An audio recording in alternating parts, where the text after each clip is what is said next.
magpipitas tayo na mami at ako yung sa kalamansi natin, sa baby kalamansi natin.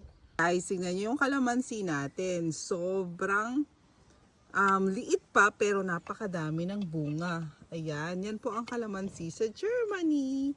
So ngayon, mamimitas na tayo. Samahan nyo kami ni Bunso.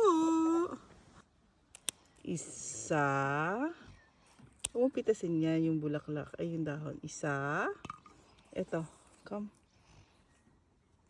Dalawa. Tagal.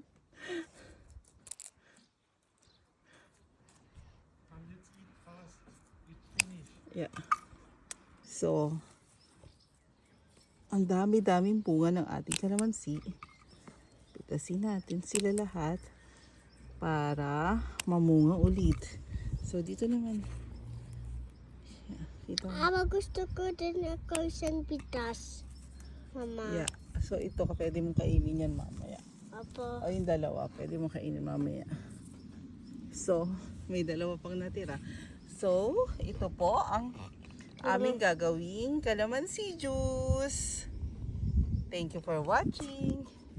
Right. Bye! Bye!